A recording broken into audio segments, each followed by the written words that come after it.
ವೀಕ್ಷಕರಿಗೆಲ್ಲ ನಮಸ್ಕಾರ. ಭಕ್ತಿ ಭಂಡಾರ ಯೂಟ್ಯೂಬ್ ಚಾನಲ್ಗೆ ತಮಗೆಲ್ಲ ಸ್ವಾಗತ. ವೀಕ್ಷಕರೇ, ಇವತ್ತಿನ ವಿಡಿಯೋದಲ್ಲಿ ಅಲೋವೆರಾ ಗಿಡವನ್ನು ಮನೆಯೊಳಗೆ ಯಾತಕ್ಕೆ ಕಟ್ತಾರೆ, ಹೇಗೆ ಕಟ್ತಾರೆ, ಯಾವಾಗ ಕಟ್ತಾರೆ ಅಂತ ತಿಳಿಸ್ಕೊಡ್ತಾ ಇದ್ದೀನಿ. ಈ ಅಲೋವೆರಾ ಆರೋಗ್ಯವರ್ಧಕವೂ ಹೌದು, ಹಾಗೆ ಸೌಂದರ್ಯವರ್ಧಕವೂ ಹೌದು. ಈ ಅಲೋವೆರಾ ಸಸ್ಯ ಒಂದು ಸೌಂದರ್ಯದ ಖಜಾನೆ ಅಂತ ಹೇಳಿದ್ರು ತಪ್ಪಾಗಲಾರದು. ಈಗ ಮನೆಗೆ ಯಾಕೆ ಅಲೋವೆರಾ ಗಿಡವನ್ನು ಕಟ್ತಾರೆ ಅಂತ ನೋಡೋಣ. ಮನೆಗೆ ಅಲೋವೆರಾ ಗಿಡವನ್ನು ಕಟ್ಟಬೇಕಾದ್ರೆ ಬೇರು ಸಮೇತವಾಗಿ ತೆಗೆದುಕೊಳ್ಬೇಕು. ಸ್ವಲ್ಪ ದೊಡ್ಡ ಗಿಡನೇ ತೆಗೆದುಕೊಳ್ಬೇಕಾಗುತ್ತೆ. ಯಾಕೆ ಅಂದರೆ ಚಿಕ್ಕದು ತೊಗೊಂಡ್ರೆ ಬೇಗ ಒಣಗೋಗ್ಬಿಡುತ್ತೆ, ಅದಕ್ಕೋಸ್ಕರ. ಹಾಗೆ ಮನೆಗೆ ಕಟ್ಟುವಂಥ ಅಲೋವೆರಾ ಯಾವುದೇ ಕಾರಣಕ್ಕೂ ಮುರ್ಕೊಂಡಿರಬಾರ್ದು, ಅದರ ಎಲೆ ಎಲ್ಲ ಚೆನ್ನಾಗಿ ಇರಬೇಕು. ಮನೆಗೆ ಕಟ್ಟೋ ಅಲೋವೆರಾ ಗಿಡವನ್ನು ಕಟ್ಟುವ ಮೊದಲು ಚೆನ್ನಾಗಿ ತೊಳಿಬೇಕು ಅಥವಾ ಒದ್ದೆ ಬಟ್ಟೆಯಲ್ಲಿ ಒರೆಸ್ಬೇಕು. ನಂತರ ಗಂಧ, ಅರಿಶಿನ, ಕುಂಕುಮ ಇಟ್ಟು, ಹೂವಿಟ್ಟು ಇದನ್ನು ದೇವರ ಮನೆಯಲ್ಲಿ ಇಟ್ಟು ಪೂಜೆಯನ್ನು ಮಾಡಬೇಕಾಗುತ್ತೆ.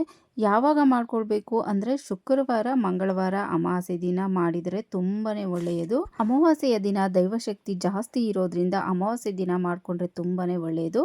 ಇನ್ನು ಈ ಗಿಡವನ್ನು ಯಾಕೆ ಮನೆಯ ಬಾಗಿಲಿನ ಮೇಲೆ ಕಟ್ತಾರೆ ಅಂದರೆ ಯಾವುದೇ ಒಂದು ಕೆಟ್ಟ ದೃಷ್ಟಿ ನಮ್ಮ ಮನೆಯೊಳಗೆ ಬೀಳದೇ ಇರಲಿ, ಯಾವುದೇ ಒಂದು ದೃಷ್ಟಿದೋಷ ಮನೆಗೆ ಆಗಬಾರ್ದು, ಹಾಗೆ ಯಾವುದೇ ಥರದ ಕೆಟ್ಟ ಶಕ್ತಿಗಳು ಮನೆಯೊಳಗೆ ಬರಬಾರ್ದು ಅಂತ ಈ ಅಲೋವೆರಾ ಸಸ್ಯ ತುಂಬ ಆರೋಗ್ಯಕರ ಸಸ್ಯ ಆಗಿರುತ್ತೆ.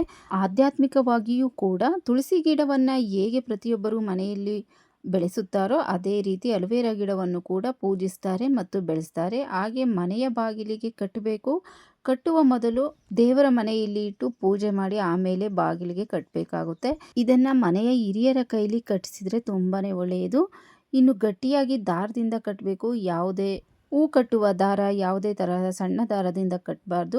ಇನ್ನು ಯಾವ ಸಮಯದಲ್ಲಾದರೂ ಕಟ್ಬೋದು, ಆದರೆ ನೀವು ಯಾವ ಸಮಯದಲ್ಲಿ ಪೂಜೆ ಮಾಡಿರ್ತೀರೋ ಆವಾಗಲೇ ಕಟ್ಬಿಡಿ. ಪೂಜೆ ಒಂದಿನ ಮಾಡಿ ಆ ಗಿಡವನ್ನು ಬಾಗಿಲಿಗೆ ಒಂದಿನ ಕಟ್ಟೋದು ಆ ಥರ ಎಲ್ಲ ಇಟ್ಕೊಳ್ಬಾರ್ದು. ಯಾಕೆ ಅಂದರೆ ಪೂಜೆ ಮಾಡಿರುವ ಆ ಶಕ್ತಿ ಹೊರಟೋಗ್ಬಿಡುತ್ತೆ. ಅದಕ್ಕೋಸ್ಕರ ಪೂಜೆ ಮಾಡಿದ ತಕ್ಷಣ ಕಡ್ಡಿ, ಕರ್ಪೂರ, ಧೂಪ, ದೀಪ ಎಲ್ಲ ಇಟ್ಟು ಪೂಜೆ ಮಾಡಿದ ತಕ್ಷಣ ಮನೆಯ ಮುಖ್ಯ ಬಾಗಿಲಿನ ಮೇಲೆ ಕಟ್ಟಬೇಕಾಗುತ್ತೆ. ಇನ್ನು ಇದನ್ನು ಗಟ್ಟಿಯಾಗಿರೋ ದಾರದಿಂದ ಕಟ್ಟಬೇಕಾಗುತ್ತೆ. ಸಣ್ಣ ದಾರದಿಂದ ಕಟ್ಟಿದ್ರೆ ಬೇಗ ಅದು ತೂಕ ಇರೋದ್ರಿಂದ ಬೇಗ ಬಿದ್ದೋಗ್ಬಿಡುತ್ತೆ. ಇನ್ನು ಹೀಗೆ ಕಟ್ಟಿರುವಂತಹ ಅಲೋವೆರಾ ಬೇಗ ಕೊಳೆತೇನಾದರೂ ಹೋದರೆ ಮನೆಗೆ ತುಂಬ ದೃಷ್ಟಿಯಾಗಿದೆ ಅಥವಾ ಯಾವುದೋ ಒಂದು ಕೆಟ್ಟ ಶಕ್ತಿ ಮನೆಗೆ ಪ್ರವೇಶ ಆಗಿದೆ ಅನ್ನೋ ಒಂದು ನಂಬಿಕೆ. ಹಾಗೇನಾದರೂ ಕೊಳೆತೋದ್ರೆ ಅದನ್ನು ತಕ್ಷಣವೇ ಬದಲಿಸಬೇಕಾಗುತ್ತೆ. ಇನ್ನು ಯಾವಾಗ ಬದಲಿಸಬೇಕು ಅಂತ ಹೇಳೋದಾದರೆ ಆ ಗಿಡ ಯಾವಾಗ ಒಣಗೋಗುತ್ತೋ, ಸಾಮಾನ್ಯವಾಗಿ ಬೇಗ ಒಣಗಲ್ಲ, ಅಥವಾ ಕೊಳೆತೋದ್ರೆ ಅನ್ನುವಾಗ ಬೇರೆ ಗಿಡವನ್ನು ತಂದು ಬದಲಿಸಬೇಕಾಗುತ್ತೆ. ಇಲ್ಲ ಅದು ಹಾಗೇ ಇದೆ, ಕೊಳೆತು ಹೋಗಿಲ್ಲ, ಒಣಗೂ ಹೋಗಿಲ್ಲ, ಬೆಳಿತಾನೆ ಇದೆ ಅಂದರೆ ಅದನ್ನು ಬದಲಿಸೋ ಅವಶ್ಯಕತೆ ಇಲ್ಲ. ಅದು ಎಷ್ಟು ದಿನ ಇರುತ್ತೋ ಇರಲಿ, ಬದಲಿಸುವ ಅವಶ್ಯಕತೆ ಇಲ್ಲ.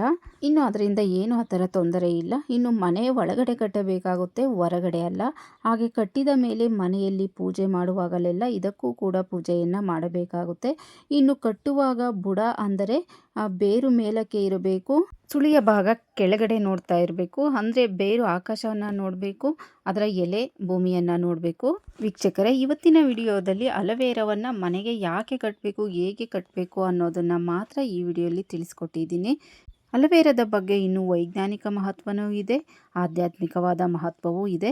ಇನ್ನು ಈ ಅಲೋವೆರಾದ ಬಗ್ಗೆ ಮುಂದಿನ ವಿಡಿಯೋಗಳಲ್ಲಿ ತಿಳಿಸಿಕೊಡುತ್ತೇನೆ ಅಂತ ಹೇಳುತ್ತಾ ಇವತ್ತಿನ ವಿಡಿಯೋವನ್ನು ಮುಗಿಸುತ್ತಿದ್ದೇನೆ.